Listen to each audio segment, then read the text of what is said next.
Bem-vindo a mais um BrainMed Talks, podcast do ecossistema do BrainMed, onde a gente busca unir o médico e principalmente ensiná-lo a empreender aqui na saúde cearense. Esse podcast é apoiado pela agência Talo, agência de marketing que busca tirar você que está no convênio, médico que quer começar a empreender, começar a criar sua marca. Tem o QR Code aqui, entre em contato com eles para você poder marcar uma reunião, analisar a sua situação e ver qual a melhor medida para você começar a desenvolver muito mais no digital. Hoje o nosso podcast conta com um médico que teve a decisão mais difícil que qualquer pessoa na carreira pode fazer: mudar. Hoje a gente está aqui com o Dr. Moacir Bezerra. Queria já iniciar agradecendo o senhor ter vindo aqui conversar um pouco com a gente. Cara, eu que agradeço aí o convite, né? Vou só te corrigir meu nome, porque é Moacir Bezerra de Menezes, que é o sobrenome que eu uso, não tem problema. Que ninguém sabe, né? Na verdade, eu fiz uma mudança também de nome, né? Esse sobrenome Bezerra de Menezes é da minha família, do meu pai. Meu avô tinha tirado o de Menezes, e aí não passou para os filhos, que não passou para mim, né? Aí eu, há 2 anos atrás, resgatei o sobrenome. Opa, então eu colhi a informação Não errada, tem doutor problema, Francisco. pouca gente está sabendo, mas eu faço Pois questão sempre pronto.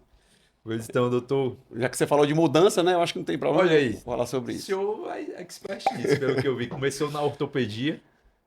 Cara, e a minha história é o seguinte: meu pai era médico, né? O nome do meu pai era Moacir Bezerra, né? E o papai era geriatra. Na verdade, o papai era gastroenterologista. E em certo dado momento da vida dele, ele mudou de especialidade para fazer geriatria. Tá? Então, o papai foi o primeiro geriatra aqui do Ceará. E então eu já tinha visto isso, né? Uma mudança de especialidade, né? Com meu pai. Então eu faço a faculdade na UFC, me formei em 1997, no finalzinho do ano, e vou fazer depois residência de ortopedia. Fui para o Exército, passei 2 anos, fui fazer ortopedia, fiz 3 anos aqui em Fortaleza, fiz 1 ano em São Paulo, na Santa Casa, cirurgia de ombro e cotovelo, e voltei para Fortaleza em 2005 e fiquei. Comecei minha carreira ortopédica, né? Então eu trabalhei como ortopedista durante 10 anos. Em 2013 eu estava muito infeliz como ortopedista. Estava bem, estava ganhando bem, atendia na melhor clínica que tinha aqui na época de ortopedia e operava nos melhores hospitais, São Carlos, São Mateus, melhores hospitais, né? Então, o Hospital da Unimed, então estava com uma agenda cheia, ganhando super bem, mas olhei para frente, não gostava de operar, não estava com fome de me atualizar. A gente estava até falando sobre atualização há pouco tempo, né? Sim, Isso aí sim, sim. há 13 anos atrás o negócio já era rápido, imagina agora, né? E aí os caras, daqui 10 anos eu vou estar muito mal, né? Se eu continuar como ortopedista, porque sem fome, sem vontade, sem querer se atualizar, sem querer progredir, você vai ficar parado e não existe ficar parado na vida, eu gosto muito de dizer isso, né? Na vida não existe ficar parado. Ou você está avançando ou você está retrocedendo, né? Então eu já entendia isso e aí resolvi fazer uma outra especialidade. Aí, a resolução em 2013, 2014 comecei pós-graduação em nutrologia. Depois eu conto a história, foi uma história meio por acaso. E em 2015 eu faço prova de título especialista. Então, depois que eu obtive, né, eu fiz a prova, que eu obtive o título, eu começo meu consultório de ortopedia. Ou, desculpa, de nutrologia. Nutrologia. Então aí eu tinha um emprego público, como ainda tenho, na verdade, continuei nesse emprego público fazendo ortopedia, que era lá no Instituto do Dr. José Frota, mas no consultório eu abandonei 100% dos meus pacientes de ortopedia. Larguei tudo, larguei o consultório, fiz na época considerada uma loucura, né? Porque você, 10 anos construindo uma carreira e você larga isso para lá, mas sabendo que teria um futuro. Teria um retorno no futuro. Doutor, o que eu queria perguntar para o senhor, vendo toda essa sua trajetória, eu entendi os motivos, mas qual foi a principal força que o senhor teve para realmente mudar? Porque a gente sabe o quanto é difícil alguém sair da zona de conforto, como o senhor estava infeliz, mas eu tenho certeza que hoje muitas pessoas, muitos médicos se encontram infelizes, ou no plano de saúde, ou então no emprego concursado, porque ele tem um desejo de arriscar, mas a segurança talvez tenha prendendo ele ali numa zona e arriscar como o senhor fez é algo que a gente sabe que é muito difícil e que 1% dos profissionais vão fazer, seja na carreira de medicina, seja de qualquer outra carreira. Cara, a primeira coisa, visão, né? Você tem que ter uma visão de longo prazo. Como é que você se enxerga daqui 5, 10 anos? Então, eu tive essa visão, eu parei para pensar, primeiro refleti, tive a visão, olhei, daqui 10 anos não vou estar bem. E coragem, né, cara? Coragem, né? Então, você tem que ter coragem de mudar, saber que a mudança, né, como você falou, sair da zona de conforto é muito difícil, tá? Então, tinha um respaldo, primeiro, familiar, minha esposa, ontem a gente fez 28 anos que se conheceu, né? E aí, E, então, assim, minha esposa é uma pessoa que sempre me apoiou demais, então eu conversei com ela, obviamente, que você não pode fazer essas coisas sem apoio. Então, eu conversei com a minha esposa, falei o que é que eu estava sentindo, né? Primeiro, tive que assumir que não gostava de operar, tive que assumir que não gostava de ortopedia. Então, você tem que ser sincero. sincero com você mesmo, consigo mesmo. E falei para o meu colega que trabalhava comigo, que operava comigo, o Dr. Renato Fontinelli, que é um cara espetacular, que me ajudou também muito, né? Segurou a barra comigo nessa transição no início, porque ele operou meus pacientes que eu já tinha, que precisavam de cirurgia, né? Com ele, depois eu realmente fui avisando os pacientes, não marquei mais e depois larguei. E ter essa coragem de entender que vai ser difícil. Então, eu gosto muito de falar da história do Vale da Sombra da Morte, né? Então, a gente, quando quer melhorar, então eu tô num ponto A, quero ir para o ponto B, então eu tenho que escalar aqui do A para o B, que é um ponto melhor. Se fosse só subir do A para o B, já era difícil, né? Porque eu vou subir. O problema é que para essa mudança você tem que entender que você vai passar pelo Vale da Sombra da Morte. Você vai descer para depois escalar mais íngreme ainda. Então você vai ficar pior do que você estava antes, certo? Para depois você estar melhor. Isso em qualquer mudança que você for fazer na vida. Tá? Então eu falo isso muito para meus pacientes, né, que querem emagrecer. Eu disse, cara, o começo vai ser horrível, depois você vai estar ótimo. E aí é o efeito que a gente chama também de efeito salão de beleza, né? Então uma mulher, né, ela vai para um, ela tem um casamento para ela ir, e ela é uma mulher bonita e tal, mas ela vai pro salão de beleza para poder ficar mais bonita ainda para a festa. Só que se você entrar dentro do salão de beleza no meio do processo, que ela vai estar lá com os cabelos molhados, cheio de bob, as unhas cheias de algodão aqui no meio e tal, ela não vai estar mais bonita do que quando ela entrou, ela vai estar pior. Mas quando ela sair de lá, ela vai estar mais bonita. Então, esse processo de piorar para depois melhorar, ele tem que estar na cabeça. Por quê? Porque se eu não souber que isso vai acontecer, quando eu estiver aqui, eu quero voltar. Certo? Então, você tem que entender que na mudança que você vai fazer, você vai ter um momento que vai ser pior e você vai meio que olhar para... Cara, será que valeu a pena? Eu estou ferrado aqui. Mas eu já sabia que isso ia acontecer. Passei pelo processo, então, foi até rápido. Em 2000 final de 2016 já estava estabelecido como um nutrólogo de referência aqui em Fortaleza. Com certeza, e é até hoje o principal nutrólogo aqui de Obrigado. Fortaleza. Doutor, o senhor disse que ia contar a história de como foi essa mudança da ortopedia para a nutrologia, como foram as coincidências, na verdade. Cara, porque é o seguinte, eu em 2000 até 2006 eu era obeso, certo? Então eu ganhei peso, eu era um menino magro, certo? Bem magrinho, papai ele me obrigava a comer para ganhar peso e eu era bem magro. E entrei na faculdade de medicina com 19 anos. O papai era, como eu disse, era médico e lá em casa a gente tinha uma alimentação muito adequada. O papai sempre se preocupou muito com isso. O papai sempre teve essa visão de que tinha que se alimentar bem, que tinha que comer proteína, que não podia exagerar em alimentos processados, até porque naquele tempo a gente tinha menos acesso, né? Tenho 53 anos, então estou falando aqui de 40 anos, 45 anos atrás. E aí, eu sempre tive lá em casa esse bom padrão alimentar. E fazia muito exercício, atividade física, sempre joguei futebol, sempre jogava basquete, a seleção de atletismo da escola. E aí eu entro na faculdade, tá? Aí tem uma mudança muito grande, porque na faculdade eu passava o dia inteiro lá. E aí eu almoçava na faculdade. Então, eu saía normalmente de casa meio atrasado, sempre fui muito dorminhoco, não tinha tempo de tomar café, e aí comia qualquer coisa lá no meio da manhã, almoçava lá, né, pela faculdade, às vezes não queria comer comida mesmo, almoço e tal, e aí comia um sanduíche, uma coisa dessa. E a gente tinha aquela história, né, de pessoal, né, sabe que o pessoal que estuda de medicina bebe muito, né? Então a gente entrou nessa época de faculdade, eu comecei a beber muito mais do que, obviamente, quando eu era mais jovem. E nisso eu fui ganhando peso durante a faculdade. Aí termina a faculdade no finalzinho de 97, treino na faculdade em 92, né, com 19 anos, termino no finalzinho de 97, já com sobrepeso. E aí, nesse tempo, foi a primeira vez que eu tive a percepção que eu estava acima do peso mesmo. Uma vez eu saí com uma moça, tava saindo, eu saí com essa menina e tal, e a gente começou, teoricamente, a namorar numa noite X lá, e depois a gente foi encontrar com uma amiga dela num bar, e o bar era um barulho, era muito grande e tal, música muito alta, e quando ela chegou para me apresentar para amiga, me apresentou, a amiga foi falar no ouvido dela, tu tá namorando com esse gordinho aí? E na hora que ela falou isso, a música, eu ouvi. E ela, não, aí a moça, não. A menina muito influenciada pela amiga, graças a Deus, né? Porque eu depois conheci minha esposa e casei com ela, né? E aí, cara, foi a primeira vez que eu percebi que eu estava acima do peso. Então, aí vou ganhando mais peso, né? Entro na residência, ganho mais peso, fui para morar em São Paulo, ganhei mais peso ainda, e aí cheguei à obesidade. E isso me incomodou durante muito tempo. Eu não conseguia perder peso. Aí comecei a entender que eu tinha que estudar sobre alimentação e atividade física, estilo de vida, para poder emagrecer. E nesse estudo, né, eu me apaixonei pelo assunto, né? Vida saudável, atividade física, alimentação adequada. E, mas aí ainda era 2006, fevereiro de 2006, fazer 20 anos agora, né? Esse 20 mês que vem, anos. 20 anos.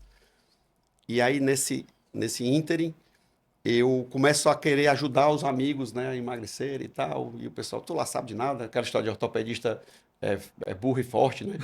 Tem essas piadas, né, médicos, todo ortopedista é burro e forte, pô, tu não sabe lá de nada de emagrecimento e tal, e ninguém me dava ouvidos.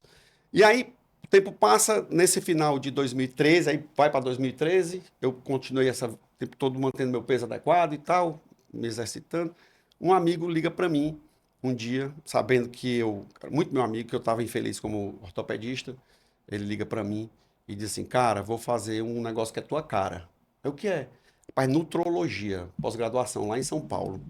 Aí eu, nutrologia, eu tinha ouvido falar fazia muito tempo, mas não sabia nem direitinho o que era. Aí ele disse, pô, nutrologia tua cara, bora fazer comigo pós-graduação. Os caras, vamos, né? Vamos fazer meio pra... Eu queria fazer mesmo era medicina do esporte. E, e aí os caras, vamos. A gente era muito amigo, ia para São Paulo uma vez por mês passar o final de semana lá na pós-graduação.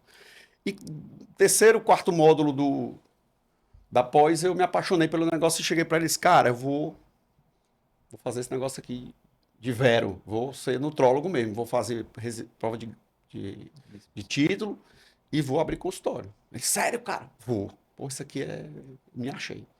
E aí, o resto da história, né? Fiz do jeito que era para ser, mas foi uma coincidência. Eu não fui atrás da nutrologia, a nutrologia que caiu, né, no meu colo com esse meu amigo que me apresentou a nutrologia, né? Eu não tinha essa intenção de ser nutrólogo, na verdade não sabia nem o que era, de fato. Foram coisas do destino, então, Foram coisas do doutor. destino. Doutor, o senhor já tinha um consultório de ortopedia antes, depois mudou de profissão, abriu o consultório de nutrologia, então o senhor sempre arriscou em sair da zona de conforto, que é abrir consultório. Como foi esse início de montar o consultório de ortopedia, montar o consultório de nutrologia, e qual a diferença que o senhor notou mais, tanto no tempo de abertura dos dois, quanto nos desafios que o senhor encontrou no início? Cara, a ortopedia foi mais fácil. Confesso que foi mais fácil. Por quê? Porque eu sempre fui bem relacionado. É uma coisa importante. Tá? Então, nós médicos temos, acho que todo profissional, cara, tem que ter bom relacionamento. Tá? Então, o network é muito importante. Eu sempre tive bom relacionamento, terminei a residência muito bem. Tá? Então, quando eu terminei a residência, eu recebi convite dos meus a residência de ortopedia no Ceará, ela é integrada, né? Vocês sabiam. Então, assim, os serviços, eles são, apesar de cada serviço ser independente, mas a parte teórica as aulas, as provas e tal, isso tudo é integrado. Então, todo mundo tem acesso, tem contato com todo mundo. E a gente roda em outros hospitais. Então, o cara do JF roda no HGF, o cara do HGF vai para o SEIB, vai para o JF, né? E os três chefes dos três maiores serviços, né, que tinham aqui me convidaram para ir para suas clínicas, né? Então fui convidado pelos três. Apesar de que eu não era o melhor, assim, o mais estudioso. Eu não foi eu quem tirou a nota mais alta, mas eu era um cara muito bom do ponto de vista, né, técnico, eu era bom, e eu era um cara muito bom do ponto de vista do lidar, né, do atender o paciente, de seriedade e tal. Então eu era bem relacionado. Isso aí chamaram. E aí eu decidi que eu ia para a clínica Áreas Ortopédica, que é o doutor José Leite, que aposentou-se agora da faculdade. E aí, nessa época eu entrei na Unimed, né, Fortaleza, e eu dava plantão no Unimed, eu tinha plantão no Hospital São Carlos, eu tinha plantão no Hospital São Mateus. E daí eu treinava os pacientes, né, dos plantões para o consultório. Então eu atendia o paciente e fazia o retorno na clínica. E aí o consultório foi enchendo, tal e tal. Fiz algumas amizades, né, nesse tempo com alguns colegas, né, que faziam outras subespecialidades dentro da ortopedia, o pessoal mandava para mim. Então foi tranquilo, né? Então, pouco tempo eu estava bem, do ponto de vista profissional na ortopedia. A nutrologia foi diferente, né? Porque aí eu primeiro passei a atender só particular. Eu fiz uma coisa também que era outra doidice, né? Que o pessoal não entende. Eu sempre falo isso. Eu, quando abri meu consultório, para precificar minha consulta, eu usei um critério diferente da maioria das pessoas. A maioria das pessoas, quando vai precificar a consulta, diz: espera aí, eu não sou conhecido, eu não sou o melhor daqui e tal, eu vou botar minha consulta mais baixa e quando eu for passar a ser conhecido, encher o consultório, é que eu vou aumentar o preço da minha consulta. Eu fiz o contrário. Eu pesquisei, né, os nutrólogos mais conhecidos em Fortaleza, quanto é que era a consulta. Na época, tinham dois ou eram três que tinham consulta de R$ 500, e aí eu precifiquei minha consulta pelo mesmo preço. Porque eu não era pior do que eles. Na verdade, eu me achava melhor do que eles. E aí, deu certo. E aí deu certo, foi onde surgiu tudo. Pronto, aí a pessoa... Porque esse preço comunica valor, né? Então, se você liga para um... Quanto é que a tua consulta? É 200, a tua 300, a tua é 500. Opa! Né? Se tá cobrando 500 é porque a entrega Aquela também história, né? Eu tenho aqui uma coisa de 500, de R$ 500, uma coisa de R$ 5.000. Qual das duas é a melhor? Hein? provavelmente é a mais cara. Provavelmente é de 5.000, né? Então, isso o cérebro humano, ele entende isso, né? Ele pensa assim. Se eu digo para você, tem dois apartamentos, um custa 1 milhão, outro custa 10 milhões, você pensa que o de 10 milhões é melhor. Tá, então, como esse preço comunica valor, eu entendia isso já, e aí eu coloco minha consulta lá em cima e isso fez com que, em pouco tempo, né, mais o atendimento adequado que eu tinha e o network muito bom que eu tinha, também nesse tempo eu já tinha um network muito bom, certo? Muitos médicos me encaminhavam pacientes. E muitos médicos passaram a ser meus pacientes, porque tinha muito médico que queria perder peso e tal, melhorar a performance, e não gostava muito. Existe um certo dificuldade do médico com o nutricionista, mesmo médico de outra especialidade. Então, eles começaram a me procurar e eu atendi muito médico e eles me encaminhavam, né, muitos pacientes. E rapidamente, em um ano depois que eu comecei o consultório, eu já estava com o consultório lotado. Doutor, tem duas falas, ou dois pontos nessa sua fala que eu achei interessantíssimo. Primeiro foi a estratégia. Se eu ter pensado nisso, eu queria até entender como que o senhor montou essas estratégias, qual know-how que o senhor tinha antes, se o senhor estudou em algum canto, ou foi realmente percepção de mercado. Opinando pela sua fala, eu acredito que foi uma percepção que o senhor teve, essa de valor, de colocar um valor mais caro para o pessoal valorizar. E a outra foi do network. A gente vê, hoje fala muito de network, vai trazer dinheiro, mas a gente nota que no médico é muito importante, principalmente pelo sistema de indicação que a gente tem. A gente sabe quão é importante você se conectar com outro médico, pois provavelmente seu paciente vem da indicação do outro médico. Queria que o senhor pontuasse esses dois pontos. Cara, eu sempre li muito e vi palestras, né, sobre essa questão de mercado, tá? Não investimento, mas de mercado, né? E aí eu tinha entendido, né, já lendo que cara, eu sou um cara muito lógico. Para mim é lógico, nessa história do apartamento de 1 milhão e 10 milhões, é lógico, cara, tá? Então eu entendo e é verdade que preço comunica valor. E aí na hora de precificar, eu disse, cara, eu não sou pior do que esses caras, pelo contrário, eu sou melhor do que esses caras. Entendeu? Porque eu estudei mais, porque eu tenho uma bagagem de atendimento de paciente, porque eu sou um cara. Cara, é confiança. E precifiquei. Aí chegou o primeiro paciente. Aí você. Meu irmão, aí chegou o primeiro paciente, você vai detonar. Deixa o paciente encantado. Aí chega o segundo, mesma coisa. E aí a coisa realmente vai andando. E, cara, um ano depois eu já aumentei minha consulta para R$ 600. Um ano depois eu já fiz o primeiro aumento, né, de consulta. E depois a gente vai falar sobre isso. Que é o time, né? Quais são os timings de aumento de preço de consulta particular. O segundo ponto que é networking. Quando na faculdade, eu era um cara meio errado, tá? Então, eu era da turma da bagunça, tá? E quando eu terminei a faculdade, eu tive certas dificuldades em relação a isso, certo? Meu pai, ele era um médico muito, muito, muito estudioso, meu pai era um cara muito sério, e eu tinha o nome do meu pai. Eu tenho, né? O papai é Moacir Bezerra e eu até 2 anos atrás era Moacir Bezerra filho, né? Hoje eu sou Moacir Bezerra de Menezes, como eu falei no começo.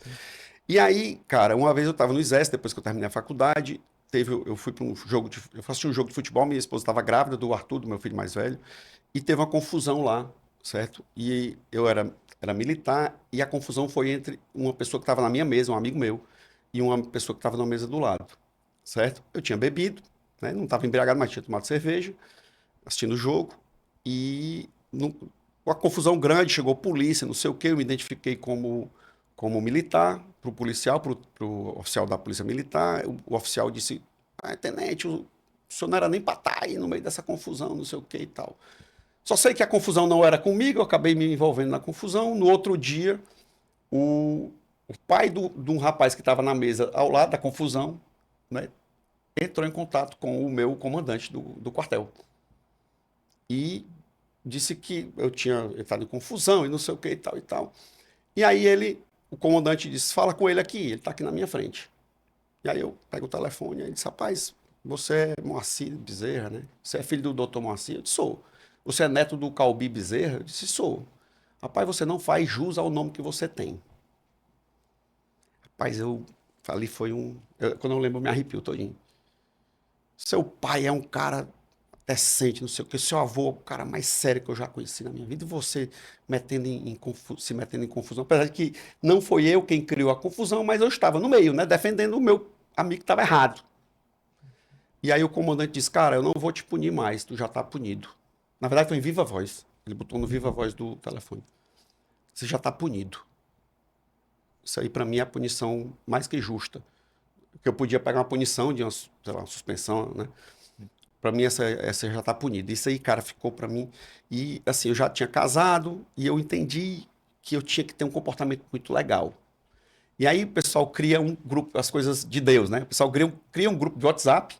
Lá no começo do WhatsApp, 2013, 2012, 2013, o pessoal cria um grupo de WhatsApp para falar sobre cerveja especial. E eu sempre gostei de cerveja especial, cerveja, né, IPA, não sei o que, tem até uma cervejaria aqui perto, muito boa, né, de um amigo meu. E aí, cara, dentro deste grupo, eu começo a liderar o grupo. Então, eu estudava sobre cerveja, eu lia, eu tomava cerveja, sério, assim, eu degustava, eu dava as notas, e tinha um pessoal, era só homem, né, era só médico e só homem. E o pessoal vinha com aquelas postagens que não eram adequadas, né? Então, pornografia e tal, e os cara, eu vou sair. E ninguém queria que eu saísse. Por quê? Porque eu agregava muito no grupo em relação a conhecimento. E aí os caras não queriam que eu saísse. Eu disse, cara, se for pra ficar. Cara, eu não quero. Eu tenho um filho pequeno, eu tenho esposo. Meus filhos pegam meu telefone pra brincar, pra jogar. E não tem condição, cara. Eu não tenho um grupo. Você é o santinho e tal. E aí eu tinha uma postura, duas coisas. Uma postura muito séria desse ponto de vista. E um cara que era estudioso. Né? Então é um cara que o pessoal sabia que eu estudava. E aí eu faço, essa época, 2013, né? Então é a época que eu tô fazendo transição. E eu falo pra todo mundo lá no grupo. Então, era cento e tantos médicos. Eu disse, cara, pessoal, estou fazendo, né, pós em nutrologia, não sei o quê. Então, eu falava isso para todo mundo onde eu chegava. Eu só dava com um livro de nutrologia na mão. Então, todo mundo via. Então, assim, eu fiz muito esse meu marketing. Quando eu termino a pós-graduação, que eu obtenho o título de especialista, aí eu posto lá no grupo. Galera, especialista em nutrologia, me deu os parabéns aí, eu vou abrir consultório. Abri consultório já. E aí o cara, porra, eu quero consulta contigo.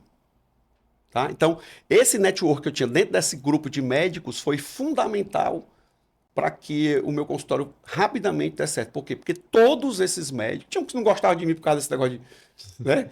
Eu vetei esse negócio. Era pornografia, futebol e política. 3 coisas que eu não deixava... Cara, se botar, eu vou sair. Eu não era o dono do grupo, nem era administrador, mas, cara, eu vou sair. Então, esse network...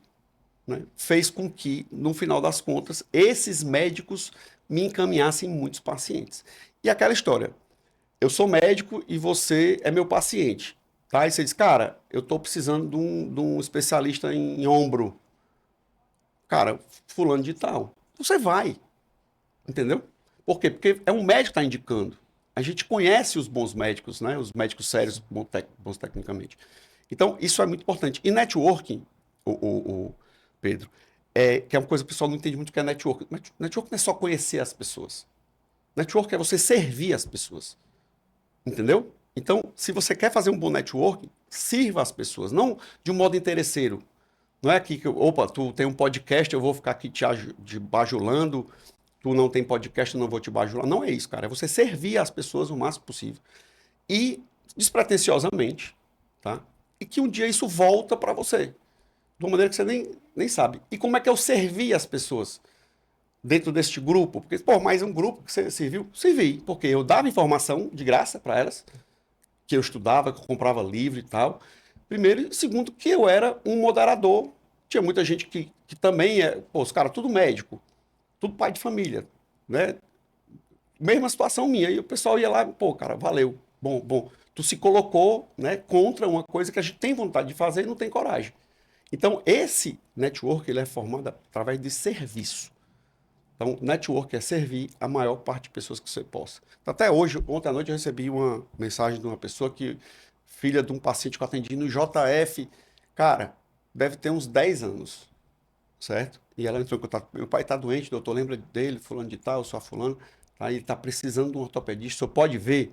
Eu disse, cara, eu não atendo mais ortopedia, mas posso ver seu pai, para depois dar um encaminhamento. Vou ver o pai dela, né, lá no serviço que eu estou hoje, e vou, se eu puder resolver, eu resolvo, se eu não puder, eu vou encaminhar para quem for. Então, o network é servir as pessoas. Não, doutor, eu identifiquei tanto que o senhor serviu muito bem, como o senhor desde cedo, o posicionamento foi muito forte do senhor. Então o senhor se posicionou no grupo, tanto com sua opinião quanto com seu conhecimento. E hoje é o que o médico está requerendo muito de se posicionar na internet. A gente está vendo como o senhor se posiciona. O senhor se posiciona tanto com servindo conhecimento, quanto servindo seu posicionamento sobre suas opiniões. E eu queria saber quanto isso foi importante, tanto antes, eu acho que o senhor já comentou, mas quanto agora, como médico, principalmente nesse mundo que a internet está hoje, com profissionais qualificados e desqualificados também dando sua opinião na internet, se posicionando.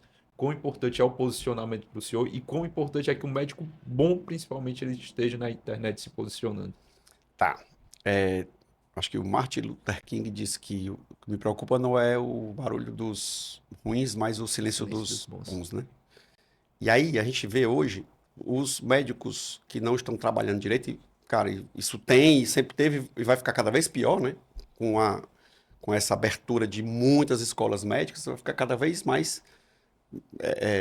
Vai ter mais médico, obviamente existe um negócio chamado de curva de Gauss, né? Que é uma distribuição normal de comportamento, então sempre vai ter gente de comportamento ruim, mas quanto mais gente tiver na medicina, mais gente de comportamento ruim vai ter, né? Mesmo que mantivesse o mesmo percentual, obviamente. E então os ruins estão na internet. E os bons, como os ruins foram para a internet primeiro, os bons acham que ir para a internet é uma característica de ser ruim. Na verdade, não é, cara. Internet, na verdade, né, uma rede social, um TikTok ou um Instagram ou um YouTube, é uma ferramenta de informação. Tá? Então, o médico ele tem que se posicionar. Ele tem que ir, ele tem que falar a verdade dele. Então, por que que eu tenho uma rede social grande, né? Não é enorme, 163 mil seguidores, não é uma coisa, né, não faz uma diferença no mundo, mas por que que eu tenho uma quantidade de, porra, encheria quase três castelões, né? Seria 3 castelões, Certo? principalmente com o limite de público, dá Pois pra é. É encher. 62 ou é 63 o castelão. 318, 180, 160. Vamos dizer que vai lotar os três, Dois, doutor. dois castelão e um PV. Tá? Então, cara, é a sua verdade. É como você é. Entendeu? Então, você vai para rede social, não fique querendo mostrar uma pessoa que você não é. Fazer um papel. Eu sou um cara sério, né? Eu continuo. Eu aprendi com o meu chefe da residência, o doutor Diógenes, que é um cara que eu gosto muito. Ele sempre dizia, ele é muito brincalhão, conta piada, brinca. Primeiro dia que eu conheci o doutor, que eu entrei no centro cirúrgico na residência, no R1, primeira coisa que o doutor Diógenes fez foi uma piada. Uma piada que eu não vou contar aqui, né? Que é a piada de centro cirúrgico. tá? Não era pornográfica, mas era uma piada meio pesada pro contexto. Cara, ele é muito brincalhão. E ele sempre dizia, eu sou brincalhão, mas eu sou sério. Então, brincar, beleza, mas ser sério nas condutas, né? No cuidado com o paciente, na hora de operar, então, Ser ético. e sério, seriedade. Então, eu sou um cara muito sério, mas sou muito brincalhão. Só que quando eu comecei na rede social, eu queria que eu comecei mesmo, foi em 2020, na pandemia, que eu vi que a gente tinha que ir pro digital, e aí eu começo muito sério. Quem trabalhava comigo na época, minha sobrinha, a Letícia. A Letícia chegou para mim várias vezes e disse: tio, muito sério, tio. Tu não é assim no consultório com os pacientes. Tu é mais solto, é mais brincalhão, se solta. E aí eu fui conversar com um cara uma vez que a gente queria fazer um lançamento. Na verdade, um trabalho digital, e o cara chegou para mim e disse: doutor, deixa eu lhe dizer uma coisa, quando o senhor for gravar um vídeo, fazer uma live, eu fazia live toda semana, tira essa gravata, doutor, arregaça essas mangas, o senhor é um cara saradão, forte, mostre seu corpo, o senhor fica todo travado, mostre, fique mais leve. E aí um dia, segunda, mas eu ainda não sabia não achava que era para ser assim, e aí um dia eu gravo um vídeo, e aí eu digo assim no vídeo, ontem uma paciente me interpelou e me disse, tá. Aí eu chego em casa, o meu filho Bruno tinha 13 anos na época, hoje tem 18. Aí o Bruno chega e diz: pai, o que diabo interpelou, pai? Pai, pelo amor de Deus, quando o senhor falou interpelou, cara, eu já parei de prestar atenção, pai. Não fala essas coisas, não. Fala numa linguagem que todo mundo entenda, pai. E aí eu disse: cara, eu preciso mudar minha linguagem. Então, se você ver meus vídeos hoje, são vídeos onde eu falo uma linguagem muito natural. Eu sou médico, eu tenho que mostrar conhecimento, mas eu tenho que falar de certa forma que as pessoas compreendam. Né? E a gente, infelizmente, a maior parte das pessoas, né, tem um nível de compreensão muito baixo a respeito das coisas. A gente estava falando ali sobre a bolha que a gente vive, né? Antes de começar, a gente estava falando sobre inteligência artificial e podcast e tal. E aí o Jefferson, né? Samuel. O Samuel. Perdão. O Samuel disse: não, doutor, é assim não, é porque a gente vive numa bolha e nessa bolha tá. Então o médico ele vive numa bolha. E quando ele vai comunicar, ele acha que todo mundo vai entender a linguagem da bolha dele. E essa linguagem as pessoas simplesmente elas não compreendem. Então você tem que ter uma linguagem, né, coloquial, que as pessoas compreendam. O Bruno está fazendo o teste, vai tirar a carteira de motorista, né, esse meu filho, e ele fica rindo das questões. O motoqueiro deve usar qual dispositivo para proteger a mão? Aí bota lá, bota, capacete e luva. Aí, pai, pelo amor de Deus, eu disse: meu filho, só que as pessoas, se colocarem luva ABC, as pessoas vão errar. Entendeu? Então, o nível de compreensão das pessoas, infelizmente, é muito baixo. E a gente tem que conversar na linguagem da pessoa. Então, o médico, ele tem que ir para a rede social, porque isso não é característica de picaretagem ou de má conduta, porque ele não pode se calar e levar a verdade dele, como ele é, do jeito que ele é, do jeito mais próximo do que ele for. E o terceiro ponto, numa linguagem que as pessoas consigam compreender. Senão, você vai ficar ali, a pessoa com 5 segundos, ela passou. Fantástico, doutor, fantástico. Hoje tem até as estratégias, tem o gancho, tem muita coisa. Hoje é ensinado de como fazer o vídeo ideal, como se comunicar com a pessoa. Hoje a gente acompanha muito. Queria puxar agora um assunto para essa sua trajetória empreendedora. O senhor até comentou sobre o aumento do seu preço de consulta, como o senhor fez. Queria saber como é sua vida empreendedora hoje. Como é que o senhor segue, como o senhor gere sua clínica, quão profissional o senhor é dentro da parte de gestão e não só da parte clínica do seu consultório. Em relação a preço de consulta que eu estava falando, eu acho que existe. Primeira coisa, hoje eu entendo a precificação de um pouco diferente, tá? Nesse tempo eu achava. Esse foi o critério que eu usei, né? Então, botar a consulta igual à consulta do profissional do preço mais alto do mercado. Não mais caro, mas o preço mais alto. Que é diferente, né? Sim. Caro e preço alto é diferente. Hoje eu entendo que a sua precificação, de consulta, de procedimento, depende da sua confiança. Tá? Então, quanto maior a sua confiança em você mesmo, maior vai ser o preço da sua consulta. As pessoas elas pagam, certo? Elas não deixam de pagar porque não tem dinheiro, tá? Elas deixam de pagar porque elas não entendem, não percebem valor. E se você entende que você tem valor, certo? Você vai conseguir mostrar isso para as pessoas. Alguém vai te comprar. E na hora que esse alguém te comprar, se ela perceber o valor, que valeu a pena ela investir aquele dinheiro em você, com certeza ela vai sair falando de você para outras pessoas e essa pessoa vai te vender, certo? E você também tem que se vender. Uma vez eu estava no hospital e uma colega perguntou quanto é que era a minha consulta, eu falei que na época era R$ 800, ela disse, pô, tua consulta é muito cara, cara. Eu disse, não, minha consulta é baratíssima. A minha consulta é de graça. O benefício que o paciente tem quando ele vai passar comigo é tão grande que o preço que ele paga é muito baixo. Entendeu? Então, essa questão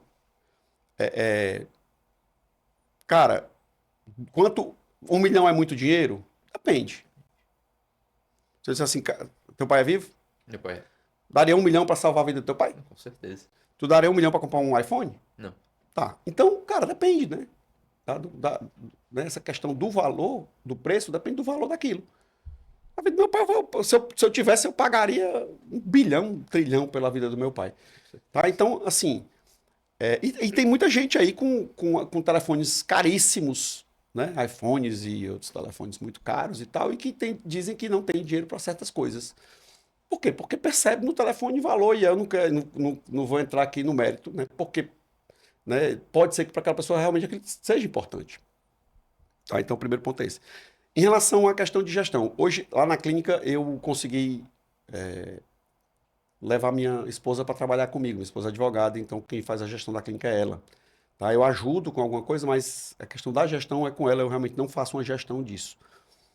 Mas eu sou muito. Eu crio alguns processos lá na clínica e a gente hoje trabalha com programas de acompanhamento. Então, eu fiz uma coisa que mudou muito o meu faturamento lá na clínica. Então, eu trabalhava até 2024 só com consultas. E a partir de 2025 eu começo a trabalhar com programas de acompanhamento. Isso fez com que o faturamento da minha clínica, ele mais do que triplicou ou quadruplicou, depende do mês, tá? Com o mesmo trabalho, parece loucura. Você fala, o pessoal, pô, não pode. Eu trabalho a mesma coisa, mas hoje o faturamento da clínica é, é muito maior. E nesse programa de acompanhamento eu preciso de outros profissionais. Então o programa de acompanhamento ele é multidisciplinar. Então hoje eu tenho outros profissionais que trabalham comigo. Psicóloga, nutricionista, educador físico, médico do esporte, médico do sono. Então a gente tem hoje então eu que ajudo a criar isto. Na verdade não é da minha cabeça, né? A gente estuda, tá? E eu faço uma mentoria, certo? E aí nessa busca por criar esses serviços, esses produtos, eu, juntamente com ela, a gente, né, eu e minha esposa, a gente que cria isso, principalmente eu, né, porque sou o técnico, né, em medicina, tá? Então, eu hoje consegui escalar muito o meu faturamento, fica muito melhor do que era antes, trabalhando a mesma coisa que eu trabalhava, às vezes até menos do que trabalhava. E o que me faz com que tenha um pouco mais de tempo para cuidar dos meus pacientes de uma maneira muito melhor. Então eu atendo muito menos pacientes, né, do que eu atenderia. Primeiro que se eu tiver só consulta não dava para faturar o que eu faturo. Segundo, como eu tenho uma quantidade um pouco menor de pacientes, eu presto um serviço muito melhor para esses pacientes. E conseguir levá-los aos resultados que eles querem. Tá? Ontem eu saí para jantar com a minha esposa ontem, né, que fizemos aniversário de namoro, e conversando com ela de duas pacientes que eu atendi ontem, que as duas que estão em programas de acompanhamento, que finalmente conseguiram sucesso na perda de peso, que elas não conseguiam antes, quando estava comigo. Uma tinha passado 1 ano comigo, outra mais de 1 ano comigo já, sem sair do canto. E na hora que eu coloco no programa de acompanhamento, a pessoa consegue, uma perdeu 8,5 kg, que dá mais de 10% do peso dela, e a outra perdeu 10 e poucos quilos, que dá uns 12 a 14%, não lembro bem aqui de cabeça. Mas assim, a gente consegue entregar para o paciente muito mais, tá? Então, o paciente, ele paga mais, né? Ele desembolsa mais, mas ele tem muito mais retorno. E ele tem compromisso, tá? Ele tem comigo, eu tenho com ele. Então, com isso, a gente consegue, né, alavancar os resultados da clínica, tanto em relação de resposta do paciente quanto de faturamento. Então, eu que crio isso, mas a gestão mesmo é com a Viviane, minha esposa. Então, a visão de empreendedor foi o senhor. Conseguiu escalar o produto, conseguiu ter uma nova solução, um novo produto. Isso. E eu noto que isso vem muito de habilidades que o empreendedor tem que ter. Qual o senhor, na sua visão, nota que são as habilidades fundamentais que um médico empreendedor tem que ter nos dias atuais? Cara, ele tem que dominar vendas. O médico ele tem que saber se vender. E tem que saber vender produto e serviço. Então, esse programa de acompanhamento, eu faço a venda do programa de acompanhamento. Isso, muitos médicos ficam muito cheios de, cara, mas eu não estudei para isso, não estudei para isso. Mas a gente tem que aprender, né, dominar vendas, certo? Para que eu possa vender para o paciente o que é melhor para ele, certo? Então, na hora que você... Por que você compraria um carro de 7 lugares? Porque eu tenho 5 filhos. Porque eu tenho 5 filhos. Então, o carro de 7 lugares é melhor para você que tem 5 filhos. Eu tenho 2 filhos, um já é médico formado, já não mora comigo, e o outro tem 18 anos. E para que eu quero um carro de 7 lugares? Não vai me servir. Então, se um vendedor me vender um carro de 7 lugares, ele não está me ajudando. Mas se ele te vender, ele está te ajudando. Então, quando eu vendo o produto ou serviço correto para o meu paciente, na verdade, eu estou levando um benefício para ele. Se eu não aprender a vender, eu não vou levar esse benefício para o meu paciente, ele não se beneficia e também não volta para mim o benefício. Tá? Então, eu acho até aprender a vender. É muito importante aprender a vender. E venda tem técnica. Segundo ponto é comunicar. Saber se comunicar na linguagem do paciente. É o que eu falei anteriormente. Você tem que saber falar a linguagem do seu paciente. Não adianta você chegar para um paciente e começar a despejar em cima dele um monte de tecnicismo. Eu sou preceptor de residência, né, de medicina do esporte, e eu vejo os meninos atendendo. Os meninos são muito bons, estudiosos, todos eles são muito bons. E eles começam a pegar os pacientes ali que tem baixo nível intelectual e começam a explicar coisas de onda T, onda não sei o que, do eletrocardiograma. Eu não interrompo porque, para não ser deselegante com o residente com o paciente, mas, cara, isso não tem necessidade de você dizer isso. Não, doutor, é porque aqui no eletro já... Mas a pessoa não está entendendo. Você pergunta se ela entendeu, ela diz que entendeu porque ela não vai ficar dizendo que ela é burra. E ela também não é burra, ela só não entende aquela linguagem, cara. Mas para ela, se ela disser que não entendeu, ela tá dizendo para você que ela é burra. Então, cara, não adianta dizer isso. Tem que dizer, olha, deu uma alteração no seu exame e eu preciso fazer outros exames para ir adiante, para saber se essa alteração é verdadeira, se você tem um problema de saúde, ou se isso é um problema da máquina. E aí a pessoa, entendi, isso aí dá para entender. Então fique tranquilo, eu não vou lhe liberar para o esporte, porque se for um problema do seu coração, de fato, você pode ter, né, acontecer alguma coisa pior. E se não for, você depois que fizer esse exame, volta e a gente libera. Tá? Então, assim, essa comunicação ela é muito importante. E às vezes a gente erra nisso. Fica num tecnicismo, que eu falei que serve para a rede social, mas também serve para o consultório. Tá? E, o cara tem que, hoje em dia, você tem que usar a rede social. Por que eu vim para cá? Podcast. Não lhe conhecia. Cara, eu não posso perder a oportunidade de aparecer, cara. Eu não posso perder a oportunidade de aparecer. Entendeu? Então, se eu tiver uma oportunidade, se for uma pessoa séria, fui ver quem era, obviamente, né? Então, vi que era um podcast sério, pessoas sérias, pessoas que estão querendo empreender e tal, que estão empreendendo, e eu também estou. Então, cara, eu vou aparecer. Vendas, comunicação e exposição. Se não se expuser. Hoje os pacientes não... hoje as coisas estão muito mais difíceis, sabe, Pedro? Para conseguir paciente, certo? Há 10 anos atrás, quando eu comecei a nutrologia, 11, né? Mas há 10 anos atrás, para ficar bonitinho, cara, era muito mais fácil. Entendeu? O paciente chegava muito mais ligação, né? Hoje está muito mais difícil, certo? Por quê? Porque nós estamos realmente vivendo uma crise, né, no país, existe uma crise, é real, e hoje a gente tem mais opção.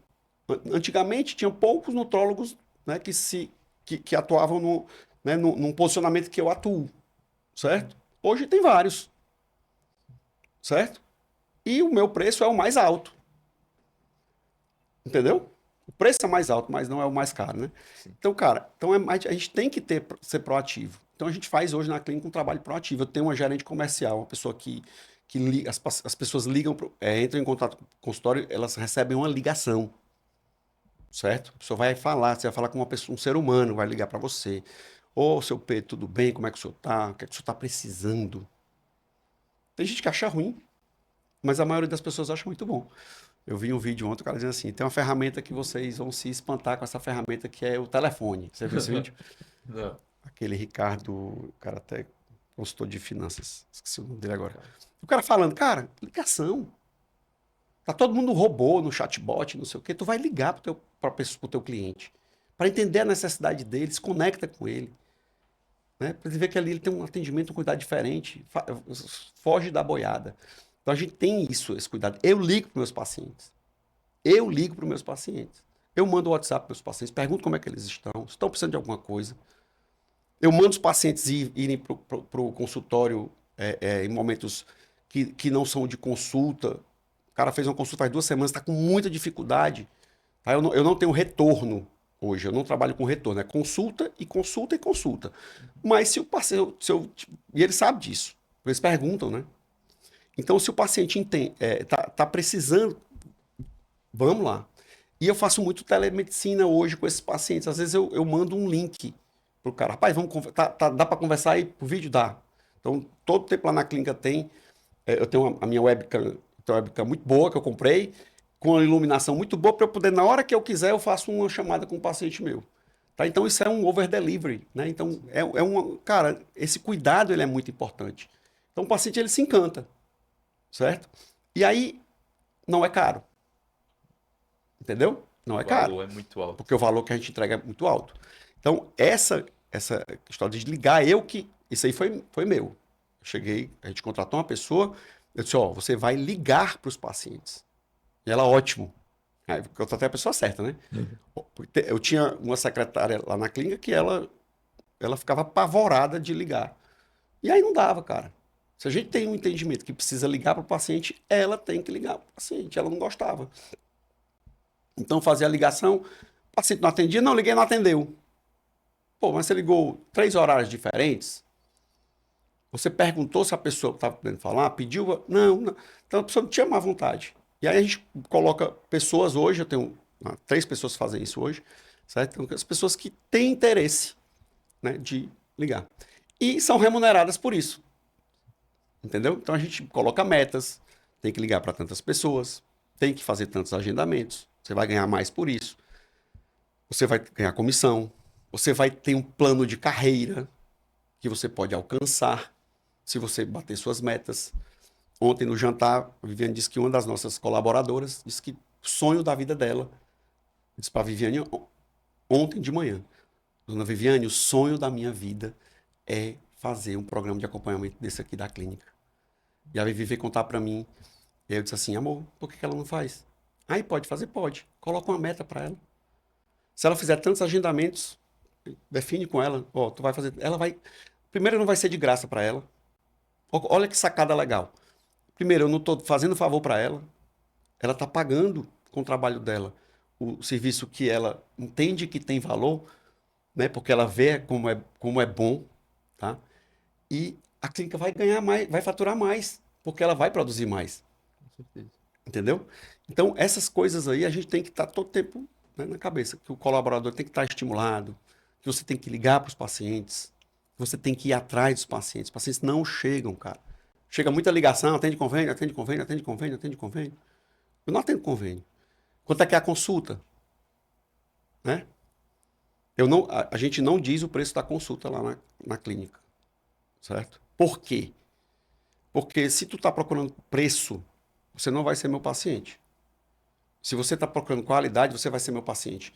Então você está procurando preço. Aí você liga para um, 500. Você liga para outro, 700. O outro, 800. O outro, 1.000. O meu, 1.500. Cara, não vou. É o mais caro. Eu estou procurando preço? Sim. Tá, então na hora que o paciente pergunta o preço, as meninas ligam, se conectam, perguntam o que é a necessidade, entende a dificuldade, escuta, tem que escutar, saber o que você tá querendo? Ah, tô querendo emagrecer. Você já tentou emagrecer? Já. Quantas vezes? 5. Quanto tempo? 3 anos, 5 anos, 7 anos. Por que não conseguiu? Ah, porque eu largava, ficava abandonando. Tá. Então, ela pega todas essas informações que ela colheu né, nessas perguntas e depois ela faz o pitch. Ó, aqui a gente tem uma equipe multidisciplinar que te acompanha e no seu, que se compromete e que é ativa, que vai atrás, eu tô te ligando, a gente faz isso depois. Tá? Aí o paciente, opa, peraí, vale. Quem te indicou foi a fulana. A fulana é o que é sua? É minha melhor amiga. Você confia na sua melhor amiga? Confio. Você acha que a sua melhor amiga ia te indicar um profissional que ela não sabe quem é ou que foi ruim para ela? Não. Então pronto. E aí você consegue, né, vender a consulta, certo? Não é só ligar e passar o preço. Se você passa o preço, ninguém marca. Com certeza, faz toda a técnica de spin selling, né, doutor? Doutor, que a gente tá vendo o cenário da medicina cada vez mais saturado, como dizem as pessoas, está cada vez mais médicos se formando. E o que é que o senhor espera da medicina para o futuro? E o que é que o senhor acha que o médico tem que começar a se preocupar desde sair da faculdade até os que já estão no mercado atualmente? Pedro, o seguinte, esses dias eu vi um vídeo do Elon Musk falando que daqui 3 anos no máximo, acho que ele falou 2 anos, depois ele disse, não, vou dar um tempo maior, daqui 3 anos nós teremos muitos robôs cirurgiões operando sem falha, sem erro e tarará e tal. Entendeu? Não sei se você viu esse vídeo. Minuto. E é meio assustador, sabe? Pra quem é médico.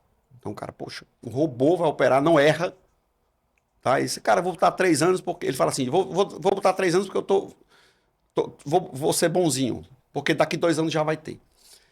E, na verdade, já tem, né? Já. Só não, tá, só não tem escala, Só não né? tem escala. E aí as pessoas desesperadas, né? Os médicos, mas... E aí eu comentei que é o que eu penso. O que é que vai diferenciar o médico da inteligência artificial, do robô? É, um, Entendimento. é uma humanidade, né? Então é a sua humanidade que vai lhe diferenciar do robô. Então eu não quero ser tratado por um robô. Mesmo sabendo que um médico humano pode errar. Eu prefiro ser tratado por um ser humano que passe para mim a humanidade. E prefiro mesmo. Eu não estou falando aqui de hipocrisia, não. Certo? Então, sábado passado, uma semana, minha irmã que eu tenho uma ligação afetiva. Amo muito meus irmãos todos. Mas eu tenho uma irmã que eu tenho um laço afetivo muito grande com ela. A gente trabalhou junto muito tempo, desde criança. A mamãe disse que me estragou. Eu era muito danado, né? Então a mamãe disse que essa minha irmã que me estragou, porque tudo ela me acobertava quando eu fazia minhas donações. E essa minha irmã foi operar e ela entrou na sala de cirurgia para operar há 2 meses atrás. Eu não deixei ela operar. Eu não deixei. Eu disse, cara, tu não vai operar com esse médico.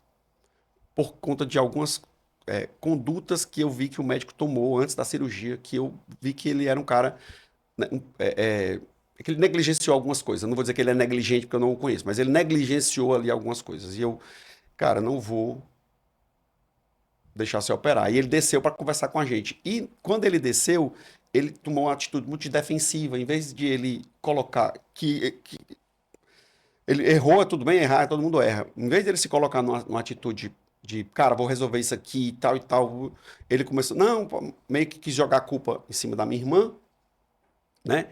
E aí eu disse, cara, deixa eu dizer uma coisa, não tem clima para cirurgia. Tava tudo certo.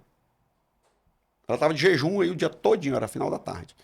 E aí eu ligo para um amigo meu, né? Que quem indicou esse médico para minha irmã foi a oncologista dela. E eu não conhecia, eu também não quis me meter. Aí eu liguei para um amigo meu, cara, Marcelo Leite, cirurgião. Abraço, Marcelo estiver vendo. Cara espetacular, excelente cirurgião, cara maravilhoso. Liguei, torcedor do Fortaleza como eu. Ligo pro Marcelo, cara, aconteceu assim, assim, assim, tô aqui no Monte Clínica, acabei de ganchar a cirurgia da minha irmã e tal e tal. Ele disse, Marcisão, cara, tô viajando agora, eu vou viajar semana que vem e tal, mas vamos fazer o seguinte, manda ela lá no meu consultório segunda-feira, eu vou vê-la, tá?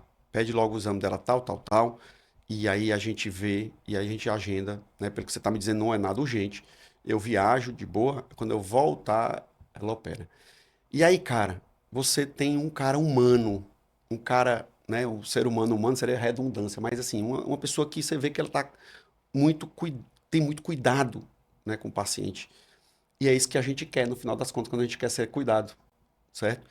E aí, antes da cirurgia, eu fui pro hospital, na cirurgia que o Marcelo, né, que no final das contas o Marcelo que operou, minha irmã tá maravilhosamente bem, e aí eu conversando com ele sobre isso, Marcelo, cara, eu não quero ficar doente, mas se eu ficar doente, eu gostaria de ser cuidado por um médico que nem você, cara. Porque você é cuidadoso, você é carinhoso, você é atencioso. Eles, cara, isso é o mínimo que a gente tem que ser com o paciente.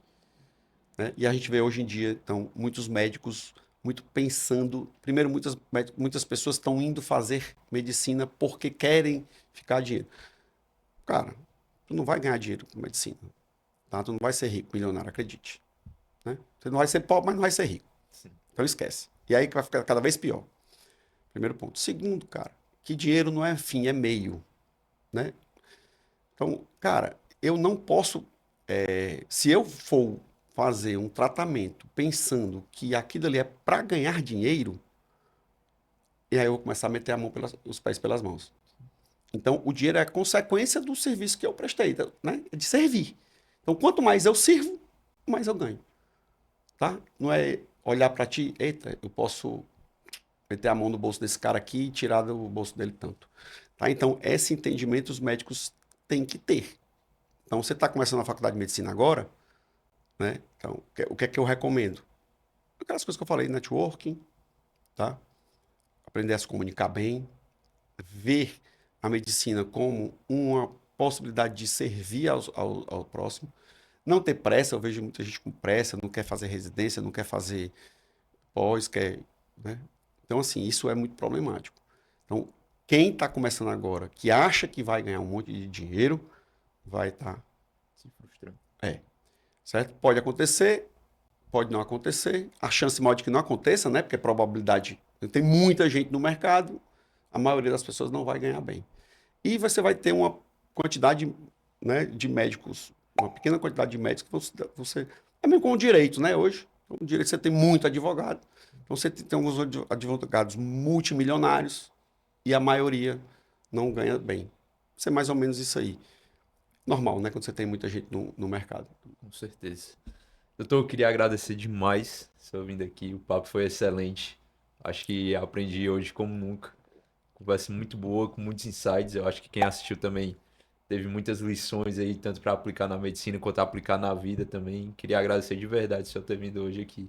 Cara, eu que agradeço aí a oportunidade, né, de estar aqui com vocês, de me expor, né? Que eu acho que isso é muito importante. E parabenizar pelo projeto de vocês, excelente. E se precisar de novo, conta comigo, eu venho aqui quantas vezes você quiser. Tamo junto. Excelente. A você que ficou até aqui, siga o BrainMed em todas as redes sociais, siga o Dr. Moacir Bezerra de Menezes Mas o também. meu é @doutor.moacir Bezerra. Pronto. Porque eu não mudei o arroba do meu Instagram, né? Não que Menezes, doutor. Não, porque eu não vou mudar agora, né? Aí vai Tá confundir o ótimo. pessoal. Até mais.